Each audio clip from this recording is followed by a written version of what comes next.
देश के यशस्वी प्रधानमंत्री परम आदरणीय नरेंद्र मोदी जी का हरियाणा में आगमन को लेकर के है। देश के यशस्वी प्रधानमंत्री आदरणीय नरेंद्र मोदी जी आगामी 14 अप्रैल को हरियाणा की पावन धरा पर पधार रहे हैं। आदरणीय प्रधानमंत्री जी भारत रत्न बाबा साहेब डॉक्टर भीमराव अंबेडकर जी की जयंती पर आयोजित राज्य स्तरीय समारोह में मुख्य अतिथि के रूप में शामिल होंगे और हमें आशीर्वाद देंगे। उनके जैसे कर्मयोगी का हरियाणा के लोगों को आशीर्वाद न केवल हमारी नई पीढ़ी के लिए प्रेरणा का स्रोत है, बल्कि इससे हमारा मनोबल भी ऊंचा होगा। संविधान शिल्पी डॉक्टर भीमराव अंबेडकर जी ने करोड़ों दीन दुखियों तथा पिछड़े भाइयों के जीवन के कल्याण उत्थान के लिए अपना पूरा जीवन समर्पित किया है। उन्होंने संविधान के माध्यम से समाज को एक सूत्र में पिरोकर हमें नया मार्ग दिखाया है। उनके जीवन से नई पीढ़ी को सीख व प्रेरणा देने के उद्देश्य से उनका जयंती समारोह आयोजित किया जा रहा है, क्योंकि हर वर्ष जब से हरियाणा में भारतीय जनता पार्टी की सरकार बनी है, हमारे महापुरुषों के दिवसों को राज्य स्तर के ऊपर मनाने का ये हमें अवसर मिलता है। मैं ऐसे महापुरुष व संत महात्मा हमारी अमूल्य धरोहर हैं, इसलिए हमने संतों और महापुरुषों को उनके संदेश को जन जन तक पहुंचाने के लिए प्रदेश में संत महापुरुष विचार सम्मान एवं प्रसार योजना वो चलाई हुई है। आप सब जानते हैं कि माननीय प्रधानमंत्री नरेंद्र मोदी जी जब भी हरियाणा में आए हैं, उन्होंने हरियाणा प्रदेश के मेरे परिवारजनों के लिए सौगात के पिटारे खोले हैं। मुझे इस बड़ी खुशी का अनुभव कर रहा हूं जब देश के यशस्वी प्रधानमंत्री आदरणीय नरेंद्र मोदी जी भारत रत्न बाबा साहेब अंबेडकर जी की जयंती के अवसर पर हरियाणा में आ रहे हैं, तो माननीय प्रधानमंत्री जी 2 बड़ी परियोजनाओं का उद्घाटन और शिलान्यास भी करेंगे। यमुनानगर में Chaudhary Deenbandhu Chhoturam thermal power plant के 800 मेगावाट की नई इकाई का शिलान्यास आदरणीय प्रधानमंत्री जी के आशीर्वाद कर कमलों से होगा।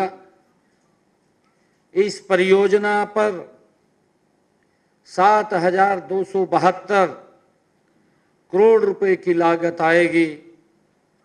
इसके अलावा जो दूसरी बड़ी परियोजना है, हिसार में महाराजा अग्रसेन हवाई अड्डे से हवाई सेवाओं का शुभारंभ भी अपने कर कमलों से करेंगे। इन दोनों योजनाओं के बारे में मैं थोड़ा आपके बीच में चर्चा करना चाहूंगा कि अभी भारत सरकार द्वारा ऊर्जा मंत्रालय, Haryana power generation corporation limited को Deenbandhu Chaudhary Chhoturam thermal power plant Yamunanagar में 800 मेगावाट की तीसरी इकाई स्थापित करने की हमें अनुमति मिली है। हमने उसका टेंडर भी फ्लॉट हुआ है और आदरणीय प्रधानमंत्री जी के कर कमलों से वो कार्य शुरू हो जाएगा। यह परियोजना यमुनानगर में Deenbandhu Chaudhary Chhoturam thermal power project में 600 मेगावाट के मौजूदा संयंत्र का विस्तार है। इस परियोजना को पूरा करने के लिए 52 महीने का समय सीमा तय की गई है, जबकि वाणिज्य संचालन 48 महीने के अंदर शुरू हो जाएगा।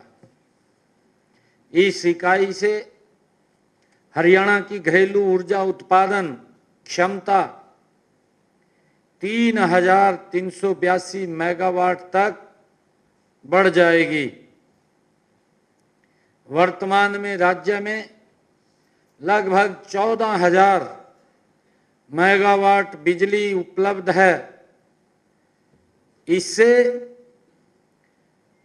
2,582 मेगावाट HPGCL द्वारा उत्पन्न की जाती है। इस परियोजना की जो केंद्रीय पर्यावरण एवं जलवायु परिवर्तन मंत्रालय से भी क्लीयरेंस हो गई है। हरियाणा राज्य पोल्यूशन बोर्ड नियंत्रण बोर्ड से भी इस परियोजना की को मंजूरी मिल चुकी है। और इसी प्रकार देश के यशस्वी प्रधानमंत्री आदरणीय नरेंद्र मोदी जी महाराजा अग्रसेन हवाई अड्डे से हवाई सेवाओं का शुभारंभ अपने कर कमलों से हरियाणा वासियों को नई सौगात देंगे।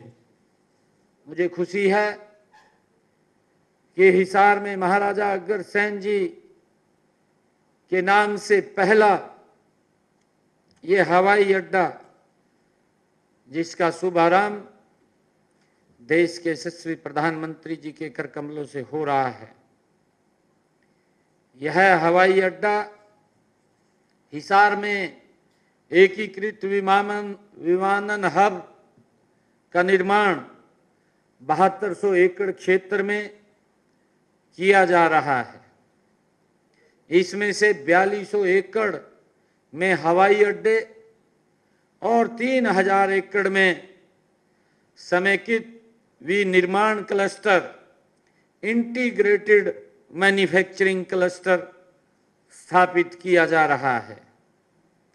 हवाई अड्डे को विकास परियोजना 3 चरणों में पूरी की जा रही है। पहले चरण का काम पूरा हो चुका है। इसमें एक टर्मिनल तैयार है। पहले चरण के काम पर 50 करोड़ रुपए की लागत आई है। दूसरे चरण में 3000 मीटर लंबी हवाई पट्टी बनाई गई है। इससे 180 यात्रियों की क्षमता तक की एयरबस का संचालन किया जा सकेगा। ये हमारा जो हिसार हवाई अड्डे के लिए 13 जून 2024 को 5 शहरों को सेवाएं शुरू करने हेतु अलायंस एयर के साथ हमारा MOU हमने किया था। एयरपोर्ट अथॉरिटी ऑफ इंडिया द्वारा लाइसेंस के लिए केंद्रीय नगर एवं विमानन मंत्रालय महानिदेशालय को 23 जनवरी 2025 को हमने लाइसेंस के लिए आवेदन किया था और 28 फरवरी 2025 को ये हमें दे दिया गया। केंद्रीय नगर विमानन महानिदेशालय ने 13 मार्च 2025 को एयरपोर्ट अथॉरिटी ऑफ इंडिया को लाइसेंस वो जारी कर दिया गया। हमें खुशी है कि हमने अपने 17 मार्च के बजट भाषण में भी हिसार से अयोध्या, जयपुर, चंडीगढ़, अहमदाबाद व जम्मू के लिए हवाई सेवा प्रारंभ करने की घोषणा की थी।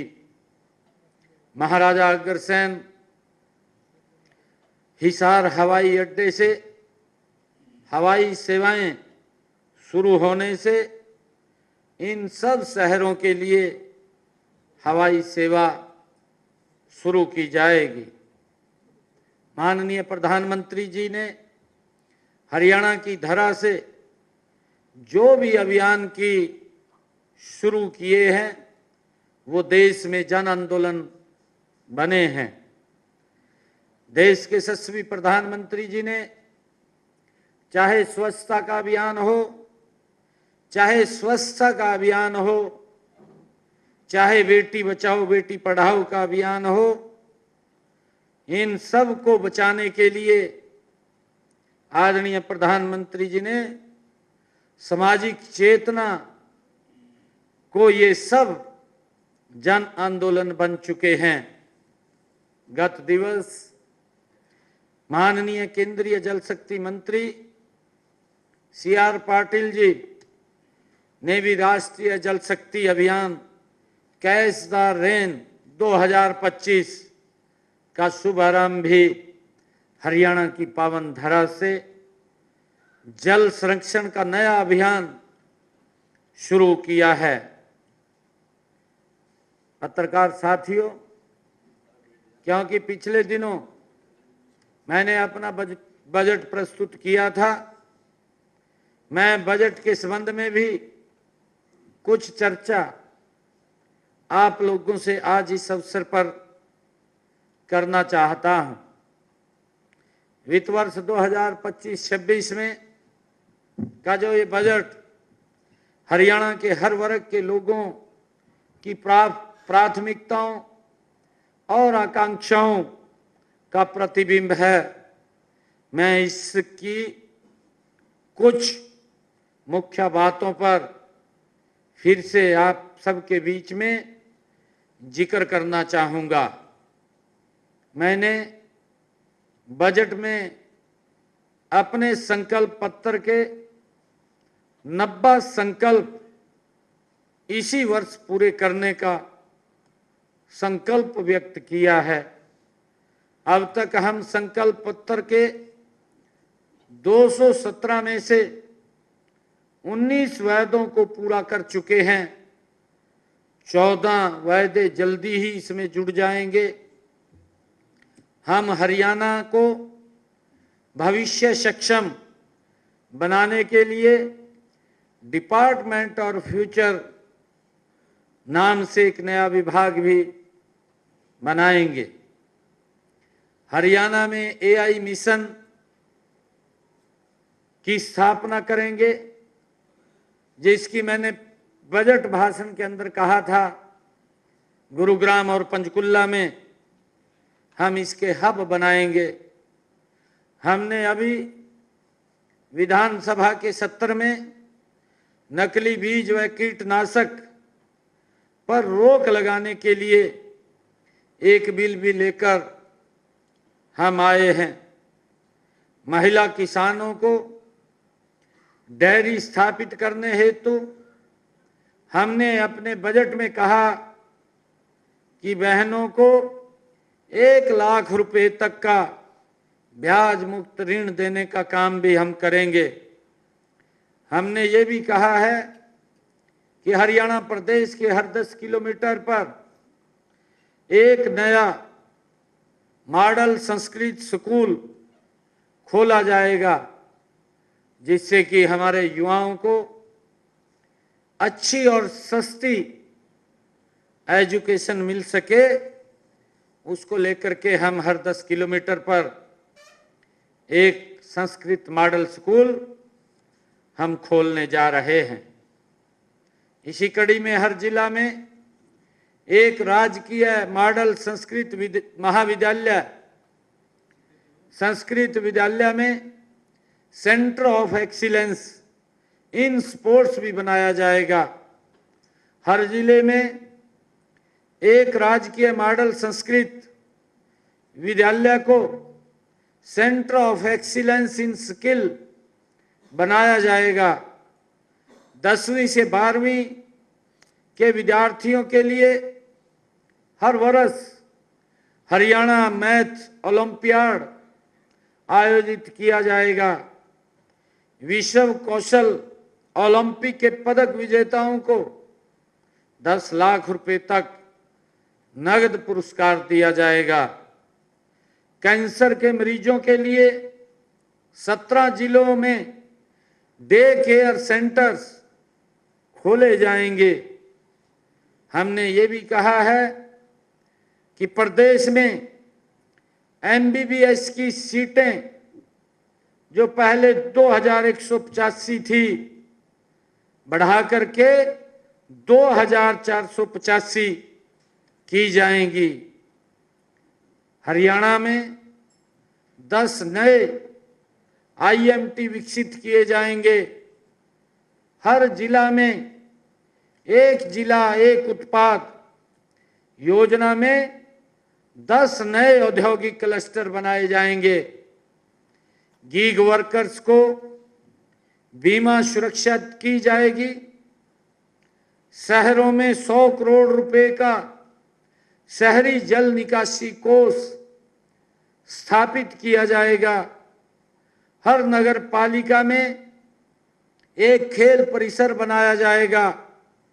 सभी पुराने कचरा स्थलों को 100% साफ किया जाएगा। हर शहर में एक पुराने बाजार को स्मार्ट बाजार के रूप में और हर गांव में एक गली को स्मार्ट गली के रूप में कायाकल्प किया जाएगा।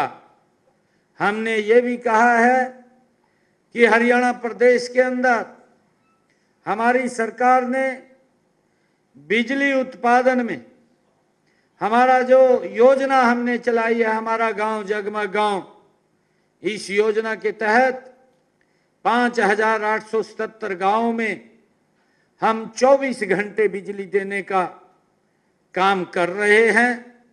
शेष बचे 1376 गांव के लिए एक नई योजना, नई स्कीम हम लेकर के आ रहे हैं, जिससे कि उन गांव में भी हम 24 घंटे बिजली के साथ जोड़ सकें।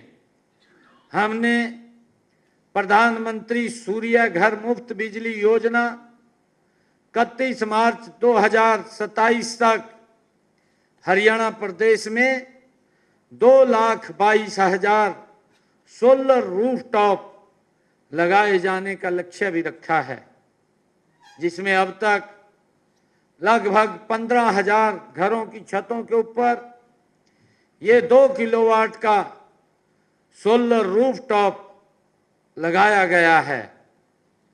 गांव की सड़कों पर, अमृत सरोवरों पर सोलर लाइट लगाई जाएगी। दिव्यांग व्यक्तियों के लिए मुफ्त बस यात्रा प्रदान की जाएगी। गुरुग्राम, नूह जिलों में 10,000 एकड़ पर भूमि पर अंतर्राष्ट्रीय स्तर की अरावली जंगल सफारी बनाई जाएगी। यमुनानगर में फॉरेस्ट रिसर्च इंस्टीट्यूट बनाया जाएगा। लड़कियों के लिए किशोरी योजना सभी 22 जिलों में लागू की जाएगी। ये भी निर्णय हमने किया है। 2000 आंगनवाड़ी केंद्रों को प्ले वे स्कूल में बदला जाएगा। 2000 आंगनवाड़ी केंद्रों को सक्षम आंगनवाड़ी केंद्र में बदला जाएगा। 1 अप्रैल से सभी 21 प्रकार की दिव्यांगताओं के लिए वित्तीय सहायता प्रदान की जाएगी। हमने कल ही, क्योंकि हमने अपने बजट में भी इस बात की घोषणा की थी, हरियाणा प्रदेश के ऐसे करदाताओं की सहूलियत के लिए सरकार वन टाइम सेटलमेंट योजना, जिसका कल मैंने कुरुक्षेत्र से शुभारंभ किया। हरियाणा प्रदेश के लाखों ऐसे हमारे व्यापारी जो इस लिटिगेशन के अंदर थे, उसको लेकर के OTS one time settlement scheme हम लेकर के आए हैं। कल मैंने कुरुक्षेत्र से उसको लॉन्च किया है। 180 दिन के लिए ये योजना हमारे व्यापारी भाई इससे जुड़ करके वो पूरा लाभ उठा सकेंगे। हमने जो 1 लाख रुपए से लेकर के 10 लाख रुपए तक जो हमारे छोटे व्यापारी हैं, जिनके लिटिगेशन के टैक्स के मामले कोर्ट में हैं, उसका मूल का 1 लाख तो माफ होगा, उसका पूरा पेनल्टी और ब्याज भी माफ होगा, और उसके साथ साथ उसको 40% उस मूल का देना होगा। ये निर्णय हमने किया है। जो व्यापारियों का 10 लाख से लेकर के 10 करोड़ रुपए तक हैं, ऐसे व्यापारियों को इस वन टाइम सेटलमेंट स्कीम के अंदर हम जो सुविधा हम दे रहे हैं कि जो 10 लाख से लेकर के 10 करोड़ रुपए तक के हमारे व्यापारी हैं, उनका पूरा पेनल्टी और ब्याज तो माफ होगा, उस मूल में से भी 50% उसे देना होगा। वो 50% भी हमने माफ किया है। और तीसरी स्कीम जो 10 करोड़ से लेकर के ऊपर की है, ऐसे सब व्यापारियों को हमने पेनल्टी और ब्याज पूर्ण रूप से उसका माफ किया है। बाकी उसने अपना मूल वो देना होगा।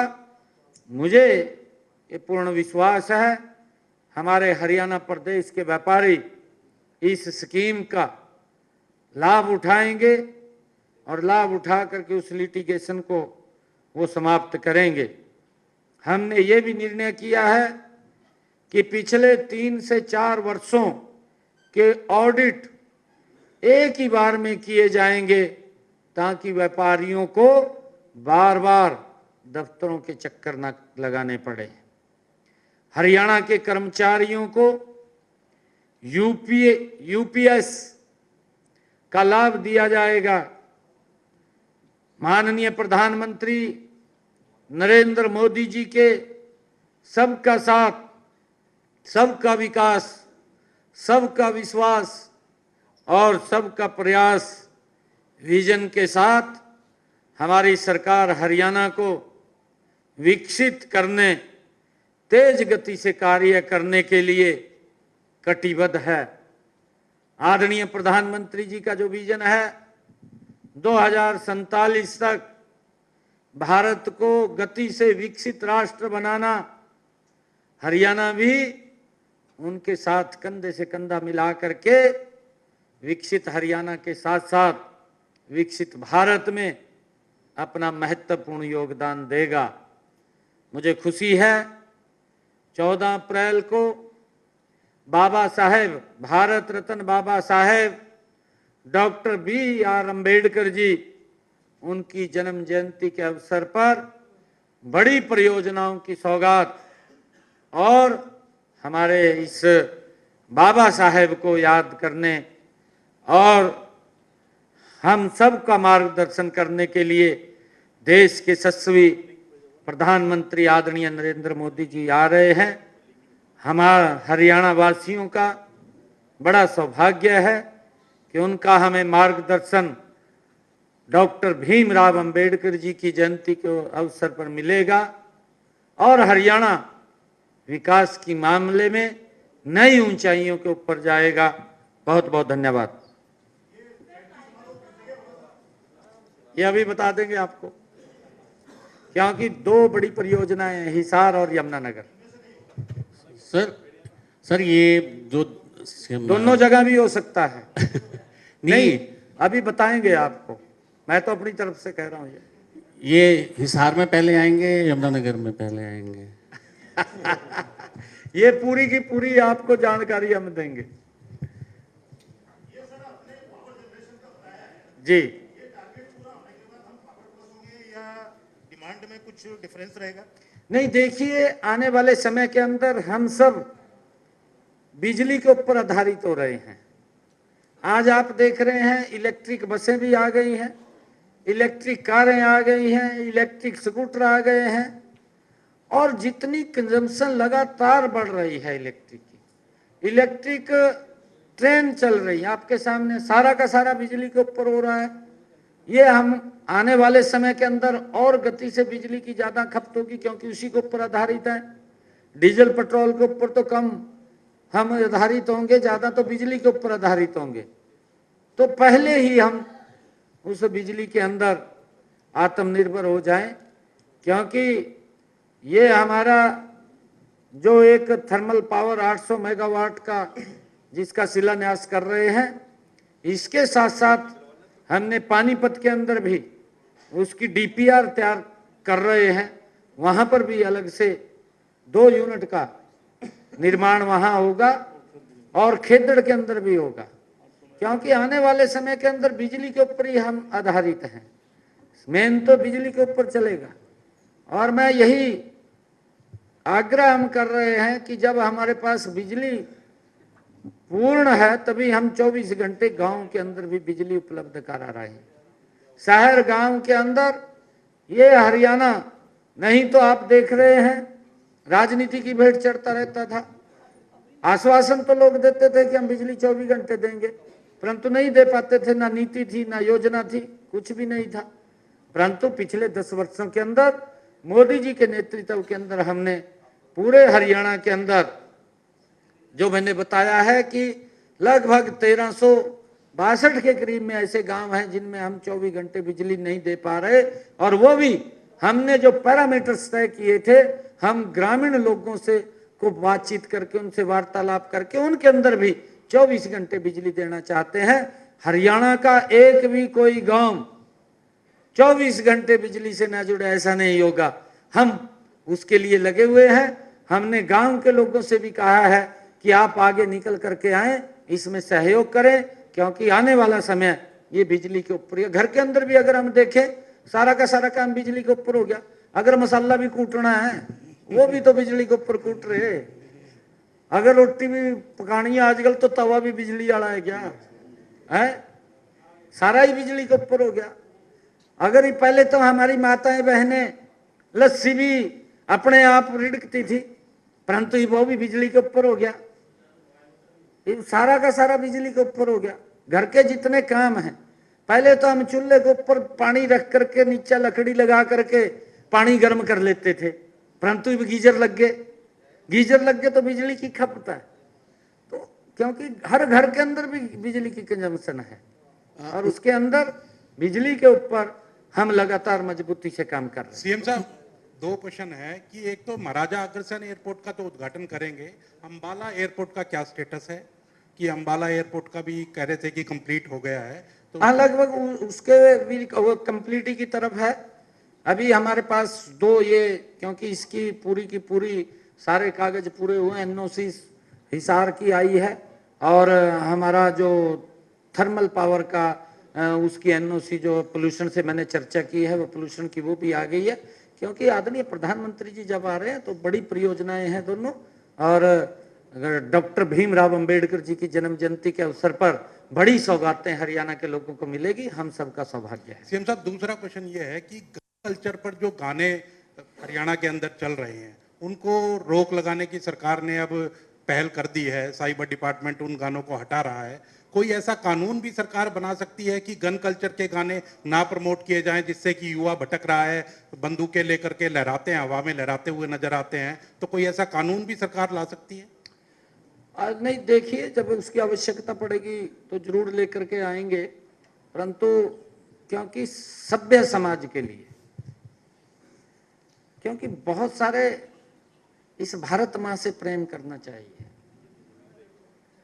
और समाज को एक ऐसी दिशा दें, ये समाज का ही दायित्व होता है।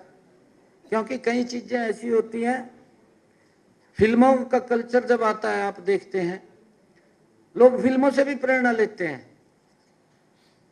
आपके सामने है, क्योंकि वो फिल्म के से प्रभावित होते हैं लोग, फिल्मों से, गानों से। अच्छे गाने होंगे तो समाज को एक दिशा भी मिलेगी। और नहीं, देखिए राजनीति नहीं करनी चाहिए।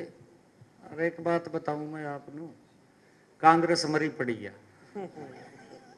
कांग्रेस मुद्दा तो है नहीं कोई, बिना मुद्दे के लोगों को भड़का देंगे, जाएगा उंगली ले देंगे किसी न किसी का, कहा भाई यूं करो, जाएगा कहा भाई हम देश के बारे में विचार करो। इतना लंबा आपने शासन किया है, आपने देश के बारे में सोचना चाहिए। देश के बारे में नहीं सोच रहे, अपने बारे में सोच रहे। कांग्रेस से भी मेरी कुर्सी कैसे सुरक्षित रह जा, कुर्सी नहीं इनकी सुरक्षित रहेगी, क्योंकि इनके कारनामे ऐसे हैं। विपक्ष आप देखिए, सीए का मुद्दा था, 6 महीने तक शाहीन बाग को सड़क को रोक के रखा। भाई हम बार बार ये बात कहते रहे कि ये सीए के अंदर जो धर्म के आधार पर प्रताड़ित हुए हैं, ऐसे लोगों को यहां नागरिकता देने का वो कानून था कि किसी की नागरिकता नहीं जा रही। यही उंगली ले दी, कहा जी यहां के लोगों के कागज देखेंगे। भाई देखेंगे, फिर उनके कागज तो देखेंगे जो रोहिंग्या हैं, देखेंगे नहीं उनके। अब आप किसी भी देश के अंदर रह रहे हैं तो देश के अंदर कहीं ना कहीं व्यक्ति कोई अगर वीजा लेकर के आ रहा है, वो बता रहा है कि मैं घूमने के लिए आ रहा हूं, मैं काम करने के लिए आ रहा हूं, मैं बिजनेस करने के लिए आ रहा हूं, है वो बताता है आकर के, ऐसा नहीं है। परंतु जिस प्रकार से इलीगल घुसपैठ होती है और जिस प्रकार से उनको यहां पर एक वोट बैंक के रूप में इस्तेमाल किया है, दुर्भाग्यपूर्ण है। मुख्यमंत्री सीएम साहब, एक आखिरी सवाल सीएम साहब, क्योंकि सीएम साहब ये सर, अरे सीएम साहब, है ना ये सब्जेक्ट। जो ओपीएस आज स्कीम इधर- पर, ओपीएस स्कीम पर जिस तरह से आपने घोषणा की है कि आप 10 लाख से लेकर 10 करोड़ तक का जो आप डिस्काउंट दे रहे हैं व्यापारियों के लिए, उसकी रिकवरी, देखिए नुकसान तो सरकार का होगा कि जो आप स्कीम में उन लोगों को फायदा दे रहे हैं, उसमें सरकार को रिकवरी कैसे होगी? उस रकम की रिकवरी क्या करेंगे, या उसके लिए कोई स्कीम कर रहे हैं अपने लिए आप? नहीं, देखिए आपने अच्छा सवाल किया है, क्योंकि इतने लंबे समय से वो लिटिगेशन में चल रहे हैं। क्योंकि हमारी सरकार की सोच है कि लोगों के जीवन को सरल करना, क्योंकि उसी पैसे से ही प्रदेश का, देश का विकास होता है। और वो लंबे समय से कोर्टों के चक्कर काट रहे हैं, और कोर्ट के चक्कर काट रहे तो कोई समाधान नहीं निकल रहा। तो हमने कहा है कि वो समस्या का समाधान भी होगा। जब नहीं कुछ आ रहा है, कुछ तो आएगा, और आगे और देंगे। वही लोग तो है देने वाले, और कौन लोग हैं? वही लोग देने वाले हैं, और आगे और देंगे ताकि आगे का रास्ता तो ठीक हो। और उनकी एक जो तलवार लटकी हुई है कानूनी, उससे भी राहत मिलेगी, व्यक्ति विकास के ऊपर आगे बढ़ेगा। हमारी सोच है कि प्रदेश, देश और व्यक्ति विकास के ऊपर आगे बढ़े। नहीं, वो कर रहे हैं। अभी आपके सामने 1100 डॉक्टरों को अभी ज्वाइन करवाया। नहीं, चलिए प्रक्रियाएं चल रही हैं, ऐसा नहीं है। आप 25,000 के बाद तो 1100 डॉक्टर भी लगा लिए हमने, अभी और भी लगाएंगे। चल रही है प्रक्रियाएं, देखिए मुझे मालूम नहीं है कि क्या जवाब दिया क्या नहीं, वो एक बारी देख करके, हाँ वो देख करके मैं बताऊंगा, क्योंकि मैंने कर्ज के ऊपर बहुत बड़ी स्टेटमेंट विधानसभा में दी है। और अब करने में तो जोर नहीं लगता, करने में क्या जोर लग रहा, 10,000 करोड़ का हो गया, कहा एक बच्चा जो जन्म लेगा वो भी 2 लाख का कर्ज लेकर जन्मेगा, मतलब कहीं तो जोर लग रहा क्या। हम बार बार कह रहे हैं, हमने कहा हरियाणा के अंदर हम बिल्कुल अपनी चादर से बाहर नहीं है। मैंने ये भी कहा, आंकड़ों के सहित कहा है कि 2014-15 में जो लोन की परसेंटेज थी, जो लोन इन्होंने लिया था, ये तो हमने नहीं लिया था, ये तो हुड्डा साहब ने लिया था, जो वो परसेंटेज थी आज भी वही परसेंटेज है, और उससे भी हम नीचे लेकर के आ रहे हैं उसको। फिर कहाँ ये बगैर मतलब की बातें करते हैं। अभी भी मैं जब रिप्लाई दूंगा उसके अंदर बताऊंगा मैं।